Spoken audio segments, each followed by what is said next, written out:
Bonsoir à toutes et tous. Je suis Yves Michel, éditeur du Souffle d'Or, et j'ai le plaisir d'être ce soir accompagné par Marion Gléréan qui s'occupe des stages et formations au Souffle d'Or et Yves Michel. Et nous avons ce soir l'invité qui est Catherine Rigal qui va nous parler de son travail et de ses prochains séminaires. Et puis nous accueillons notre public, Justine, Silu et peut-être d'autres. Bienvenue à vous. Donc, Marion, est-ce que tu veux dire un mot?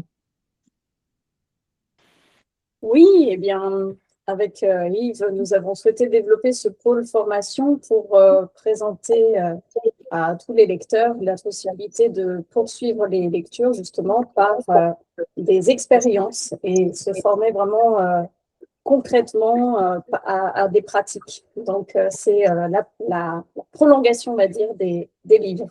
Donc, aujourd'hui, il y a une bonne quinzaine, vingtaine d'auteurs qui participent à cet élan.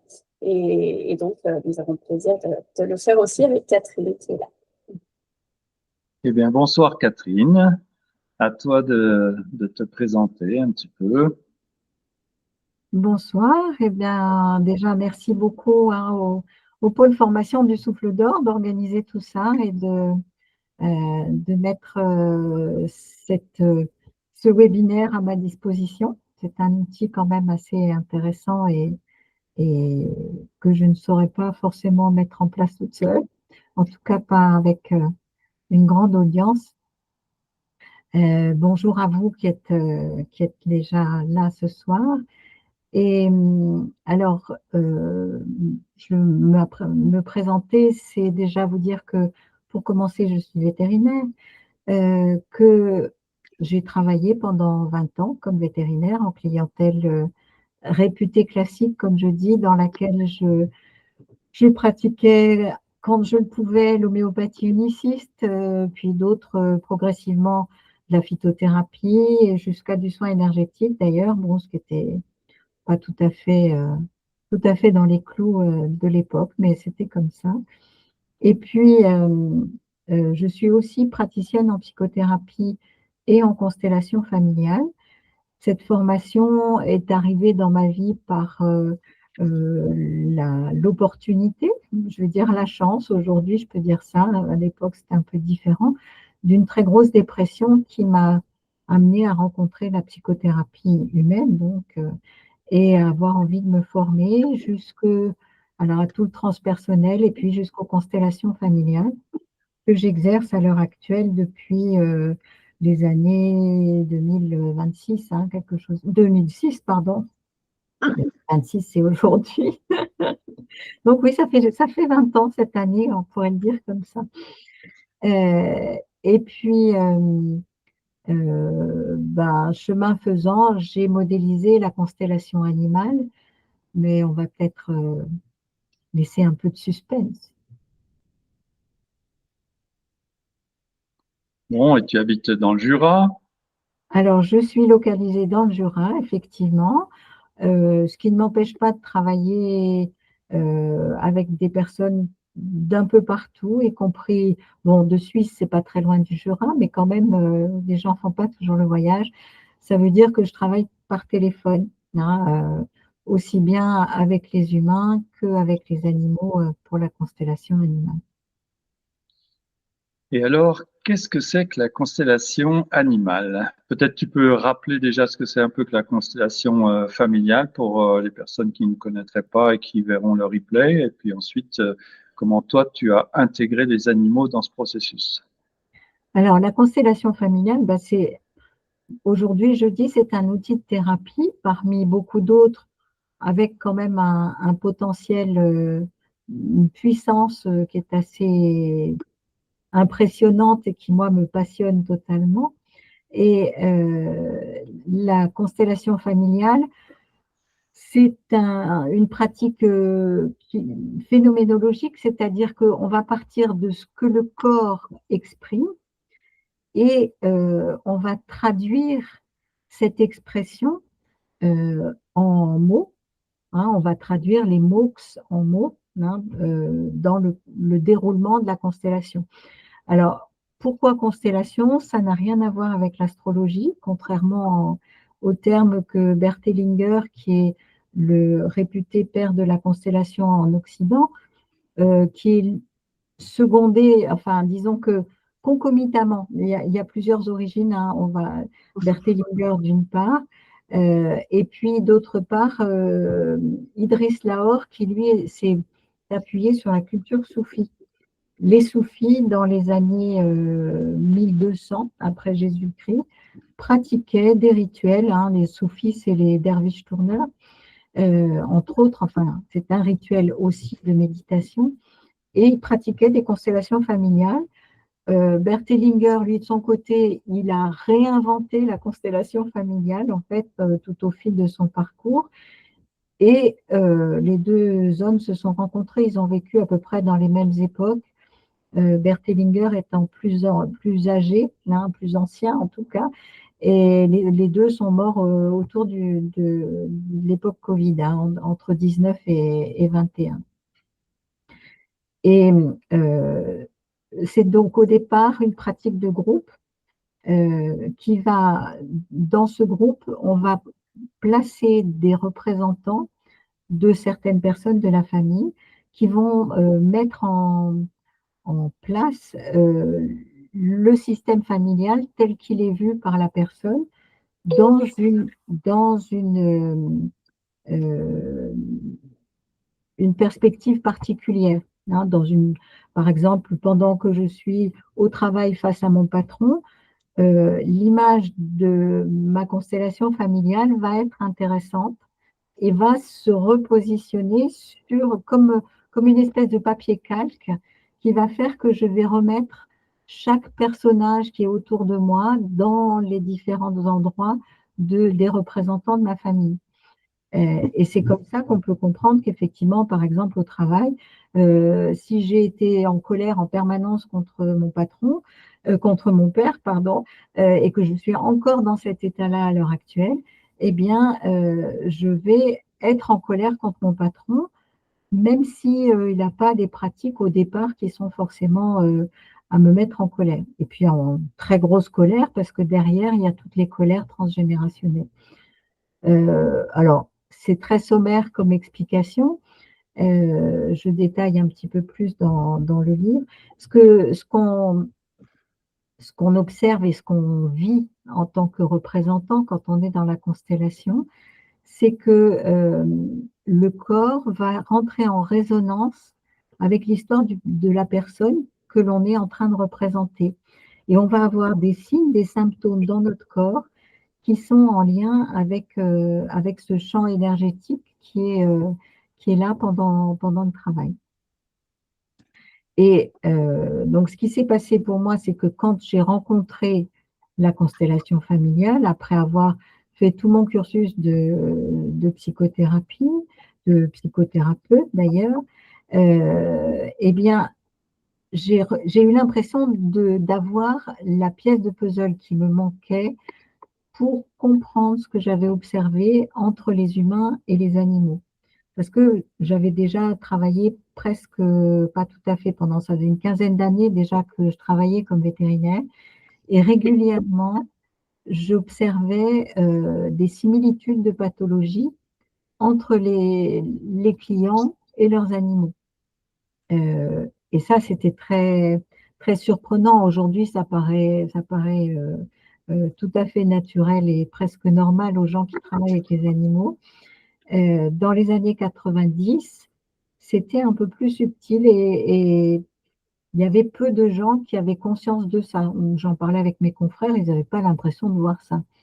Le fait sans doute de travailler en homéopathie favorisait cette sensation parce que quand on est en homéopathie uniciste, bonjour le chat de Yves qui vient nous tenir compagnie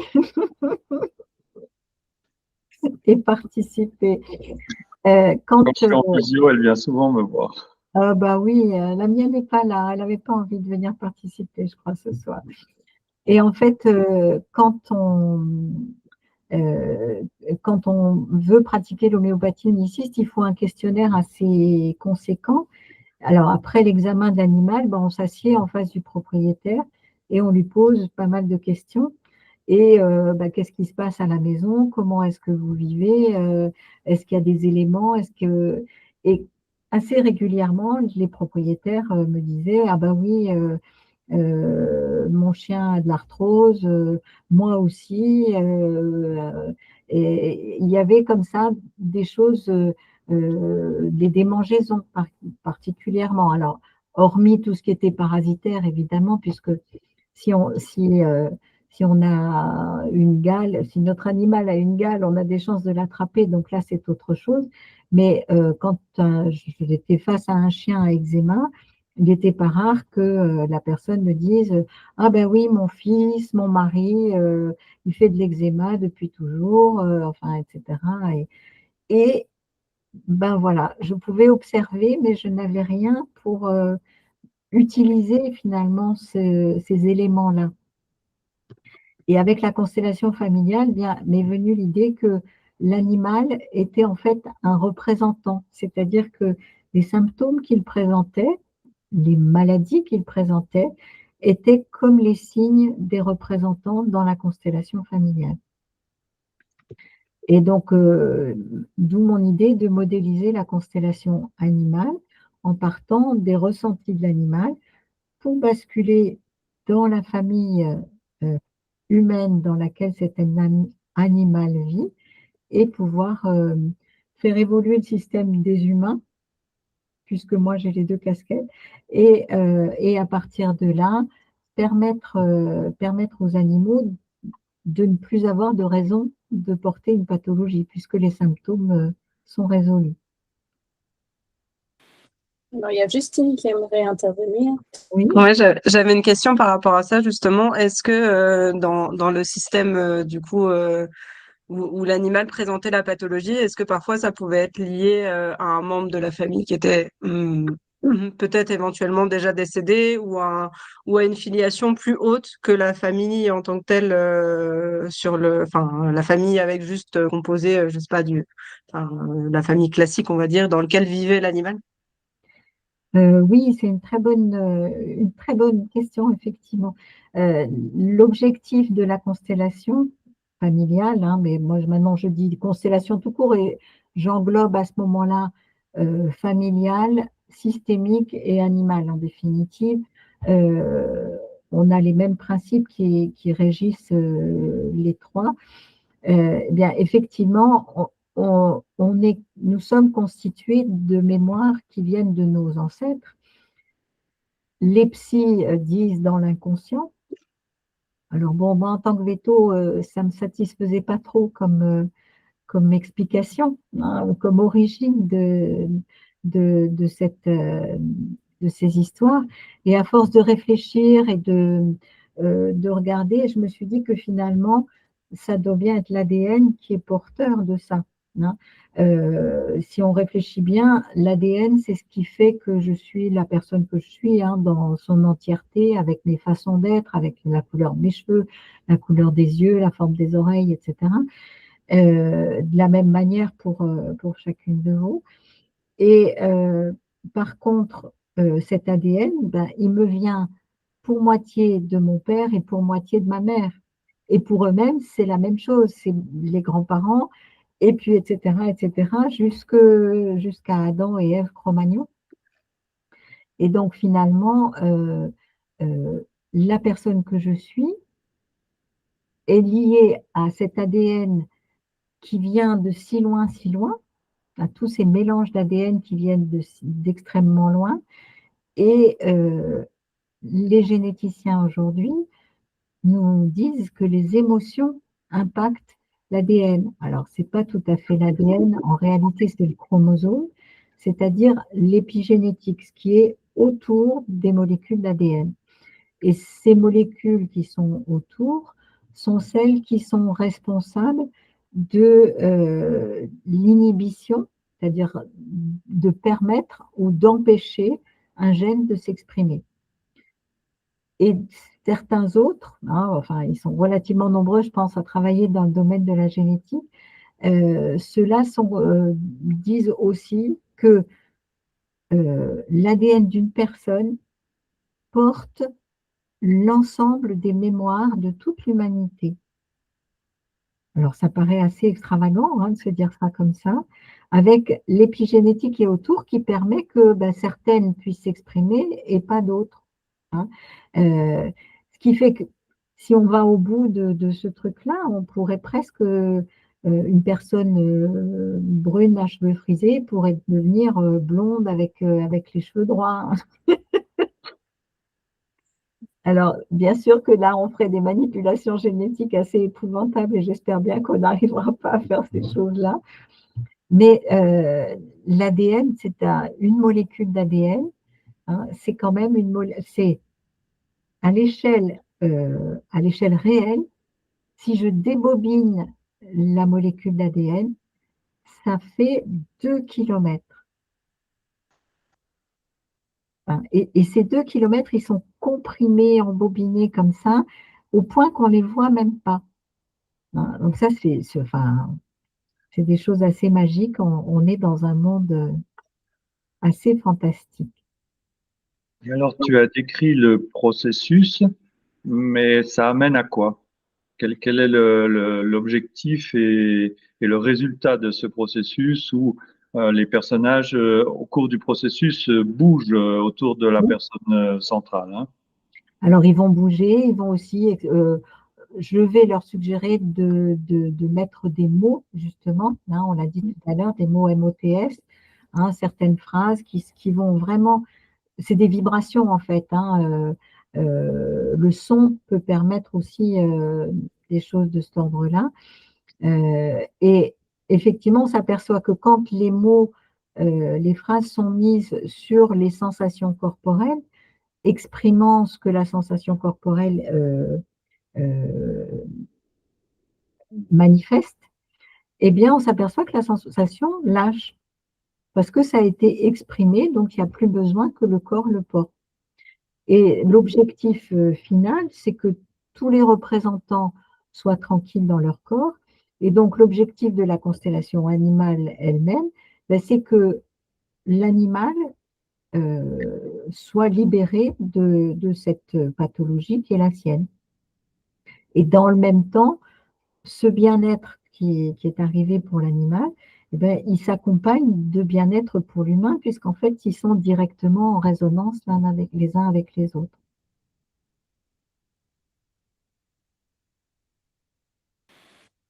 Moi, j'aurais une question sur comment on fait pour représenter les intérêts d'un autre qu'humain, d'un animal au sein de la constellation. Est-ce que, par exemple, la personne qui pose la constellation vient avec une photo de l'animal? Est-ce qu'il y a d'autres animaux peut-être aussi qui rentrent en jeu pour que les personnes qui les représentent puissent se connecter à ça, ou comment on procède comment? Alors, techniquement, j'allais dire tout est possible. J'ai déjà expérimenté effectivement de faire, et d'autres personnes le font, d'utiliser, j'aime pas ce mot, de faire intervenir les animaux comme représentants. Il y a beaucoup de personnes qui travaillent en équithérapie notamment et qui vont utiliser le cheval comme médiateur, c'est-à-dire que le cheval rentre en résonance avec la personne et le corps du cheval, sa façon de se mouvoir, va exprimer des choses qui parlent directement de la personne. Alors, on n'est pas tout à fait dans de la constellation là, mais on est dans le même type de phénoménologie où les individus rentrent en résonance. En tant qu'humains, nous savons beaucoup réfléchir, faire des calculs, faire des webinaires et des vidéos, mais nous sommes d'abord des mammifères. Et donc, nous avons une communauté de sensations et de fonctionnement avec nos animaux domestiques, qui pour la plupart sont des mammifères, mais ça fonctionnerait aussi avec des tortues, avec des serpents domestiqués. Il n'y a pas de raison que ce ne soit pas des poissons, pourquoi pas. Mais je n'ai pas encore eu l'occasion d'expérimenter. Ce serait très volontiers d'ailleurs qu'on se le dise. Et donc, pour répondre à la question de Marion, comment tu fais alors si c'est pas l'animal lui-même? Alors, l'animal, donc, effectivement, n'est pas présent au moment de la constellation, euh, tel que je le présente en stage, en tout cas, hein, parce que effectivement, ce serait formidable que chaque personne vienne avec son animal, mais on imagine aussi que ça pourrait être assez cocasse, hein. L'une vient avec son chat, l'autre avec son rat, avec son berger allemand qui ne supporte pas les chats, sans parler des chevaux et pourquoi pas d'un éléphant, hein. Donc, il faudrait un local assez particulier. Et l'objectif, c'est quand même que les humains restent assemblés et que les humains, pour une fois, se mettent au service de leurs animaux. Donc, les humains viennent avec une photo, effectivement, hein, de l'animal. Et puis, de toute façon, ils sont en résonance avec leur animal, ils sont reliés. L'animal, à la maison, moi, je suis persuadée, Justine, vous me direz, mais je suis à peu près sûre que l'animal, il sait ce qui est en train de se passer sur place, là, dans ce lieu où se trouve son humain, hein. Donc, là-dessus, eux, ça ne leur pose pas de problème d'être reliés. Et les personnes qui sont en représentation, eh ben, elles ont juste à être là et à accueillir ce qui vient. Hein, parce qu'on s'est mis dans ce champ énergétique et d'une certaine façon, ça se fait tout seul. Alors, il y a souvent des personnes qui ont des questions, mais est-ce que je vais ressentir des choses? Je ne vais pas savoir. Et en fait, si jamais je ne ressens rien, ben, c'est déjà une sensation en soi. Donc, ça raconte quelque chose, hein. Et en fait, jusqu'à présent, j'ai jamais rencontré personne qui, venu dans un groupe de constellation, n'ait pas pu participer tel que ça a été demandé. Et alors, qu'est-ce qui va se passer durant les stages que tu proposes? Alors, durant les stages, donc il y a deux sortes de stages. Il y a le premier niveau, hein, que j'ai appelé niveau 1, qui est de faire connaissance, d'expérimenter la constellation animale. Donc là, c'est un groupe de 8 à 10 personnes qui est là pour 2 jours de constellation. Et chaque personne vient avec une problématique à résoudre. Et à la fin des 48 heures, nous aurons résolu les constellations toutes les constellations qui auront été amenées en début de stage. Donc, ça veut dire que sur 2 jours, on va faire 8 à 10 et quelquefois un peu plus, hein. Je sors là le week-end dernier, j'étais en Suisse et 10 personnes étaient présentes et on a finalement fait 11 constellations au cours de ce week-end. Donc là, on expérimente la constellation en groupe. Je présente aussi, il y a toujours sur les 2 jours, une constellation avec des représentants que sont mes amis les Playmobil, donc qui est plutôt une constellation individuelle. Et là, le week-end dernier, on a même expérimenté une constellation sans objet, telle qu'elle se passe par téléphone, hein, le plus souvent, où là, on va travailler dans l'imaginaire, hein, en méditation, hein, et c'est un petit peu d'ailleurs ce que vous expérimenterez avant la fin de notre webinaire tout à l'heure.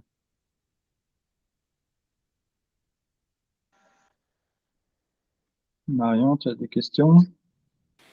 Oui, là tu parles du premier niveau, mais du coup en second niveau, il y a aussi d'autres choses. Oui, alors le niveau 2, lui, est vraiment destiné aux gens à qui cette pratique-là, ce premier stage a donné envie d'aller plus loin et de mettre ce point de vue particulier, parce que la constellation, ce n'est pas tant une pratique qu'une façon de voir l'existence. Et donc, mon objectif, c'est de transmettre des clés, des mots-clés, des phrases clés à utiliser dans certaines situations, problématiques, aussi bien, alors avec l'animal évidemment, mais aussi bien dans une vie personnelle que dans une pratique professionnelle. Donc on va, moi j'ai mis en place un petit fascicule avec ces différents mots-clés que je remets à la fin du stage. Et tout au cours du stage, eh bien, on va surtout travailler sur comment je peux mettre ça en œuvre, moi qui suis communicante animalière, moi qui suis ostéopathe animalière, moi qui suis vétérinaire, à quel moment je pourrais utiliser ça et comment je vais pouvoir le mettre en complément de ma pratique habituelle, voir si je suis, entre guillemets, seulement une personne qui a quelques animaux et que ça me passionne, mais je peux tout à fait être là parce que les animaux, au fil de ma vie, vont passer leur temps à me raconter des choses et je pourrais utiliser ces petites choses-là pour aller vers toujours plus de paix, moi, en tant qu'humaine. Hein, et y compris en tant que praticienne, de toute façon, il y a aussi ça. Hein, quand je suis face à une problématique, le fait de résoudre cette problématique, ça va travailler des choses à l'intérieur de moi aussi. C'est pas par hasard que j'ai rencontré ce couple-là d'humains et d'animaux. Ils me racontent des choses qui parlent de moi, hein, chaque fois. Ok. Et donc, il y a des séminaires prévus là prochainement. Tu peux dire un peu les dates et Alors, les dates qui lieux? sont prévues à l'heure actuelle, donc il y a, eh bien, chez vous, Justine, hein, dans les Vosges, les 2 et 3 mai prochains. Les 3 et 4 juin, ce sera dans le Vercors. Et là, c'est en semaine, hein, les 2 autres périodes, c'est des week-ends. Et puis, le 18 et 19 juillet, dans le Jura, dans le nord du Jura, du côté d'Arbois. Donc, enfin, c'est le nord, mais c'est la basse altitude. Donc, et puis, c'est le mois de juillet, donc en principe, il peut faire bon, pas d'inquiétude. Et ensuite, donc, il y a pour l'instant un niveau 2 qui est organisé les 18 et 19 septembre. Et dans le Jura, encore une fois, c'est Je suis en train de remettre par écrit dans le chat aussi les dates et puis aussi le lien de la page où se trouvent les informations de ces premiers niveaux, en tout cas déjà. Et puis, pour précision aussi, le Souffle d'Or offre une réduction de 5% sur la boutique, sur un panier de la boutique, offert pour toute inscription avant le 29 mars. Voilà, merci pour ce joli cadeau. Voilà. Et puis, faut mentionner ton livre aussi, puisque en fait, c'est Oui. à travers le livre qu'on s'est connu. Qu'on s'est rencontrés, effectivement. Voilà, ouais. Et donc, le livre, je vais mettre le lien dans le chat. Dans le chat aussi. Et donc, le livre s'appelle L'animal guérisseur de la famille. Et j'y relate de nombreuses expériences en tant que véto, bien sûr, avec toutes sortes d'animaux, le fonctionnement de la constellation familiale, de la constellation animale, et puis pas mal de questionnements, parce que vous avez déjà un peu entendu que ça pose question, ce genre de pratique, à une vétérinaire rationnelle. Donc, j'ai un peu cherché à répondre à mes questions. Et du coup, Ouais. je partage un peu tout ça dans le livre.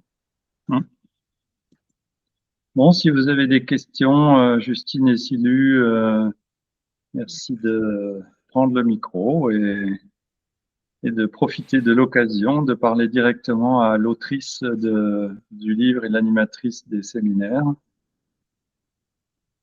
Oui, on va prendre un petit temps de questions-réponses et puis après, on n'oublie pas que Catherine nous a proposé une expérience aussi, Ah oui, une méditation. Donc, Voilà. on le fera. merci de le rappeler. Super. Je vais commencer alors, puisque Justine ne dit rien. Silus, c'est la contraction de Sylvie Lully, en fait, qui est mon prénom. Voilà. Donc, moi, je m'attendais à quelque chose de beaucoup plus, comment dire, beaucoup plus concret. J'ai été un peu surprise, hein. Tout simplement parce que bon, j'ai déjà fait un stage pour apprendre à soigner les animaux par télépathie. Mhm. Le stage en lui-même était assez intéressant et ça m'a permis effectivement enfin moi je suis télépathe, je suis née comme ça. Mhm. Je suis aussi hypersensible et empathique, ce qui m'aide énormément dans mon travail de thérapeute, aussi bien avec les animaux qu'avec les gens. Et c'est vrai qu'en me branchant, entre guillemets, sur les gens ou sur les chiens, j'arrive à percevoir beaucoup de choses. D'ailleurs, je ne me branche pas sur les êtres humains parce que ce ne serait pas correct. C'est les êtres humains qui m'envoient des choses. Mais c'est vrai que j'ai été beaucoup plus dans le concret au niveau de ce stage parce que la constellation familiale, bon, pour moi, on part dans beaucoup de théories.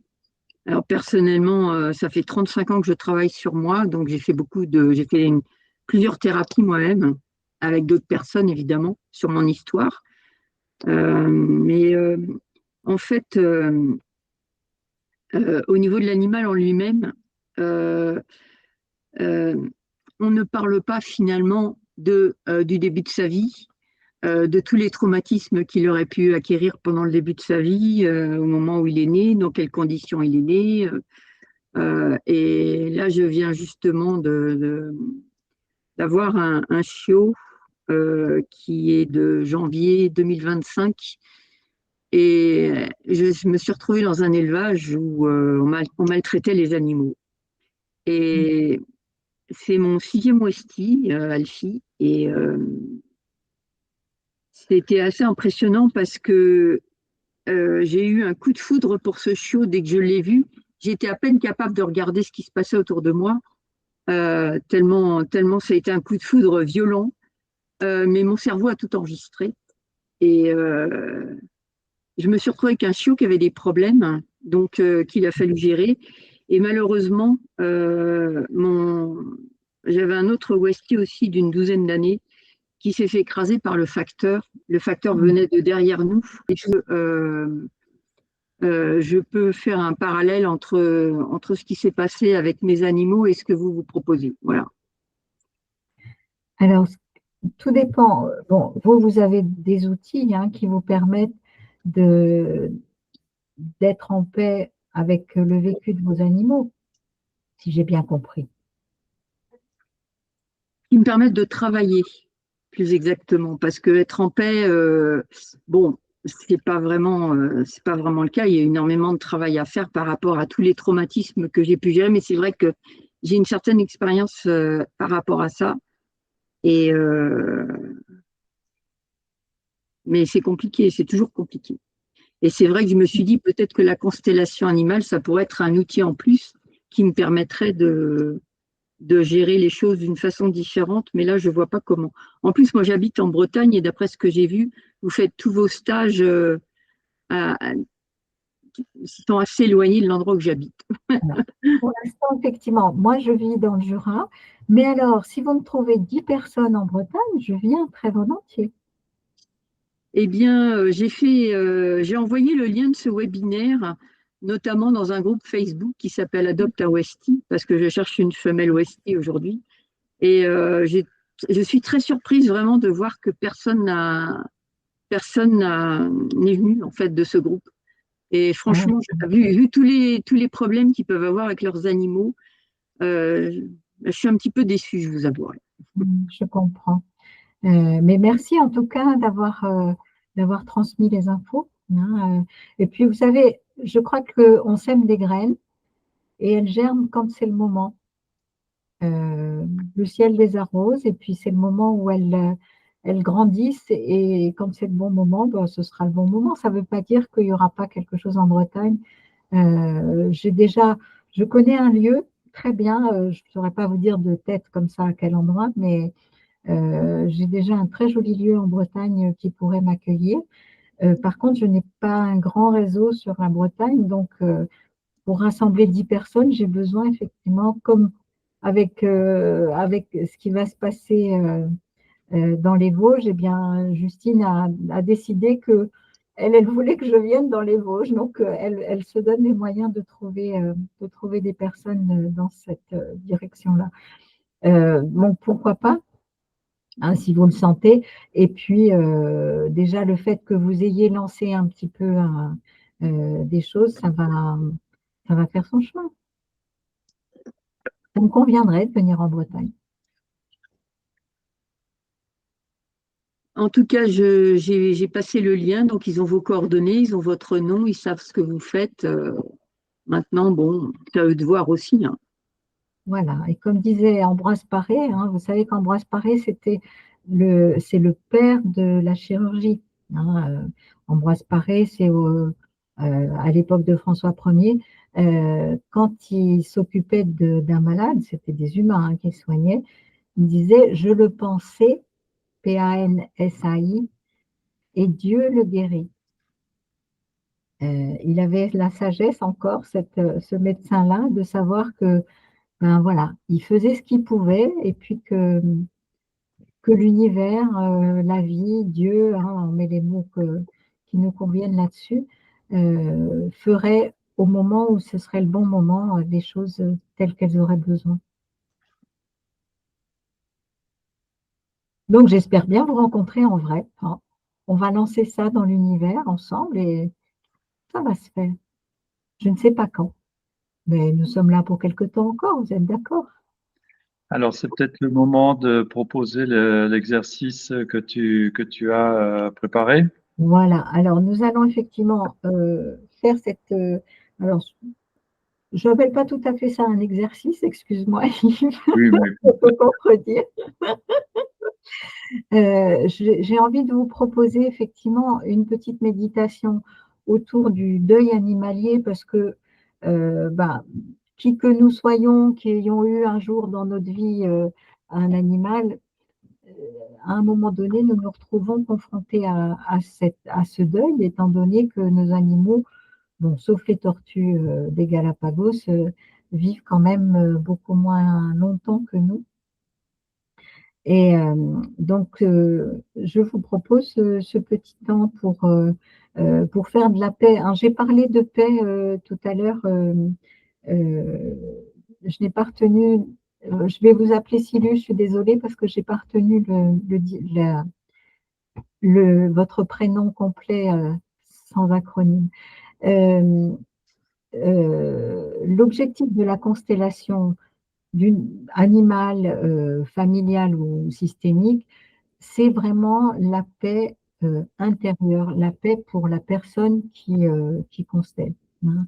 Et c'est en ça que moi, je trouve cet outil formidable. Ça fait maintenant presque 25 ans que j'expérimente et c'est un accompagnateur de chemin qui me convient particulièrement. C'est la paix avec mon ADN, donc c'est la paix avec la personne que je suis dans son entièreté finalement. Alors, pour revenir à nos animaux qui ont quitté cette planète, qui ont quitté l'incarnation, je vous propose simplement de fermer les yeux et puis ben, de laisser venir. Alors, vous pouvez vous connecter à tous les animaux que vous avez chéris et qui sont disparus aujourd'hui. Vous pouvez en choisir un plus particulièrement, hein. Là, je vous laisse décider pour vous. Et puis simplement répéter dans votre tête, hein,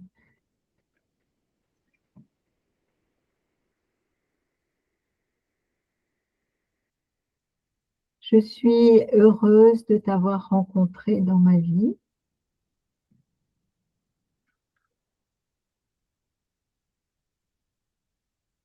Je te remercie pour ces moments que nous avons partagés.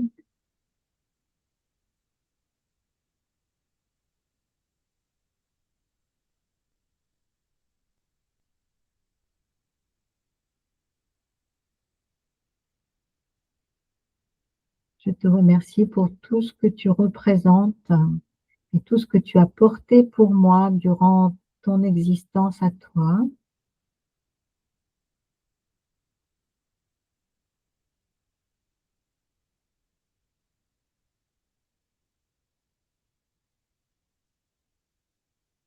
Je te laisse partir avec tous ces moments difficiles.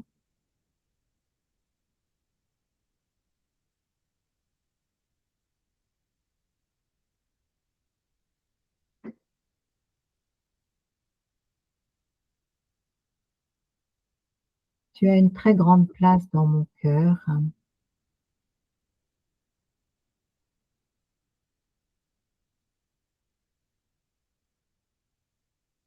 J'accepte le destin qui a été le nôtre durant ces années que nous avons partagées.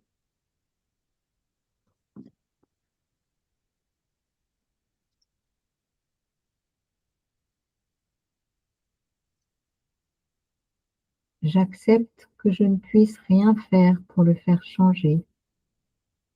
Non, c'est les lois de cette planète. Hein. Ce qui a été joué est joué définitivement.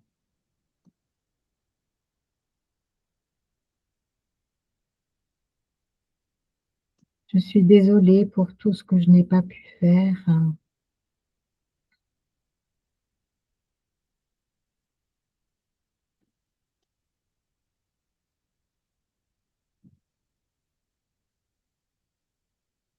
Et je te laisse aller vers la paix et vers la lumière.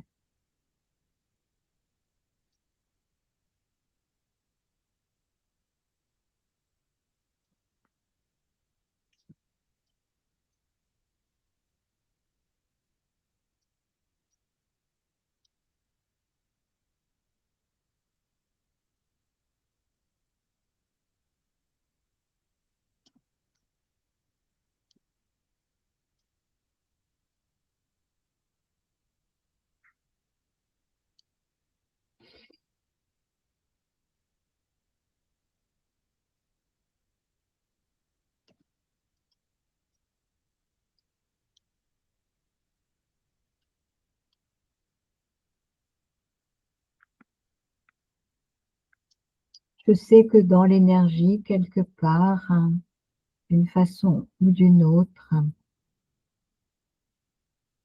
tu continues de m'accompagner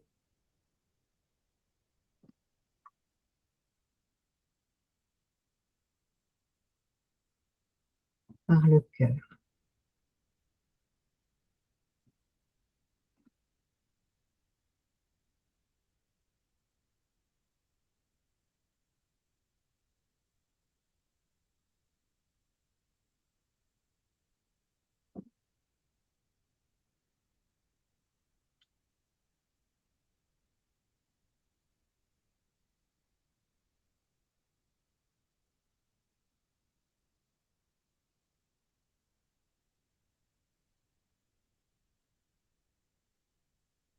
Et puis tranquillement, comme vous le sentez, hein, revenez à vous-même, hein, bougez un peu les pieds, les mains. Sentez la vie qui circule à l'intérieur de vous. Et à votre rythme, rouvrez les yeux.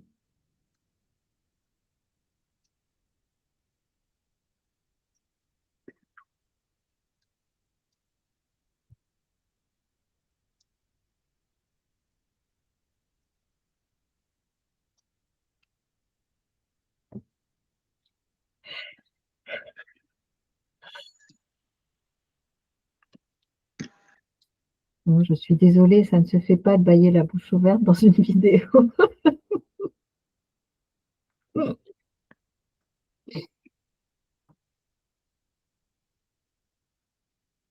Donc Justine nous dit qu'elle est désolée de nous laisser, mais elle doit y aller. Elle est juste à cette heure-là, hein, effectivement.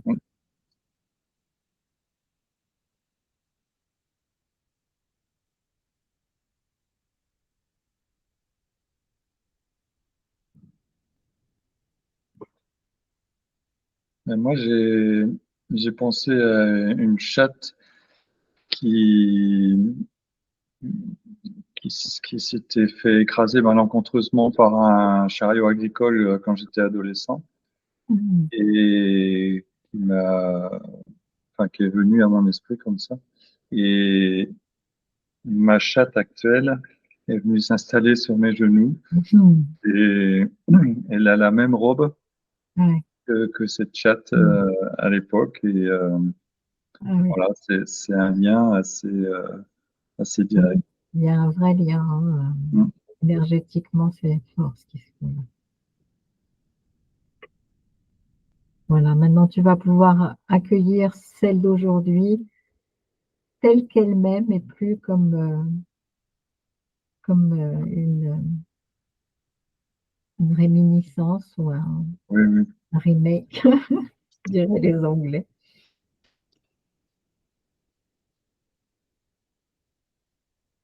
Sylvie, vous voulez dire quelque chose?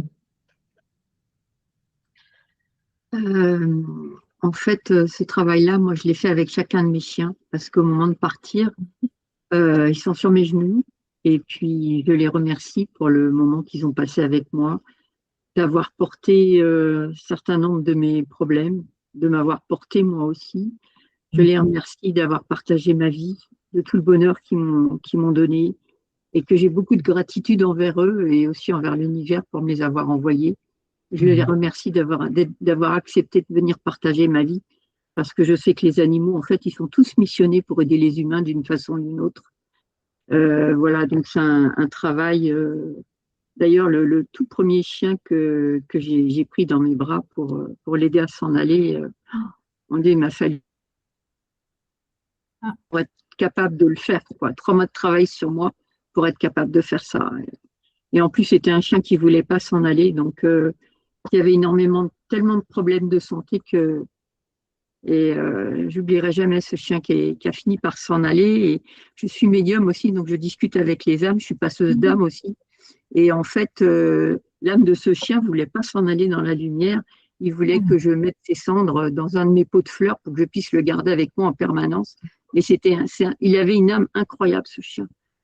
Et voilà, enfin bon, j'ai pensé à tout ça. Et j'en profite pour vous. En tout cas. Ouais, merci. Marion, tu Je pense veux que c'est. exprimer? Pardon, j'aurais juste à vous en y pas dire une dernière chose. C'est Oui, quand bien vous sûr. dites que vous faites venir les gens dans une pièce pour faire la constellation et que tout le monde est relié à son animal, je suis pas trop d'accord avec vous parce que ça, les liens, je les sens. Et il y a des gens qui sont pas si proches de leurs animaux que ça, bien Alors, peut-être qu'ils aient envie de le faire. Mais en fait, je pense que dans toute chose, il faut prendre son animal entre quatre yeux et lui expliquer aussi ce qu'on va faire. Par exemple, qu'on va aller à un stage et voilà, qu'on va essayer de faire quelque chose avec lui, donc qu'il sache que ça va arriver. Parce que les liens ne sont pas toujours là, les connexions ne sont pas toujours entières et complètes. Et donc, expliquer à son animal ce qu'on va faire avant d'assister au stage, je pense que ça pourrait vraiment aider à faire que le lien se fasse d'une façon encore plus forte. D'accord. Bah, écoutez, je vous remercie pour ce conseil, en tout cas. Marion? Eh bien, moi, je crois que c'est le temps de clôturer. Je juste dire un mini mot sur mon expérience de la méditation. J'en ressors assez touchée parce que moi, je me suis connectée à une chatte qui est partie quand j'avais l'âge de 18 ans, donc ça remonte un petit peu. Et en fait, je réalisais que dans mes souvenirs, j'avais peu de souvenirs, hormis des choses qui m'avaient un peu blessée de la fin de sa vie. Et donc, du coup, ça m'ouvre un petit peu plus à la sensibilité, on va dire. Et merci Yves aussi pour ce partage parce que je ressors de cette méditation en me disant que je vais être plus à l'écoute de ce que me disent aussi là mes 3 chats. Donc, du coup, je vais aussi me connecter à tout ça. Merci à vous deux et à vous 3. Eh bien, merci à toi. Et pour la suite, eh bien. Merci pour le côté technique, en tout cas. Ouais. Oui, Merci. merci. Merci Yves pour l'invitation et l'organisation de tout ça. Avec Merci plaisir. à vous Sylvie pour votre présence qui était vraiment importante. Merci beaucoup, c'était avec plaisir en tout cas. Et au plaisir d'une rencontre que la vie fera quand ce sera le moment. Eh bien, bonne soirée à vous, Sylvie.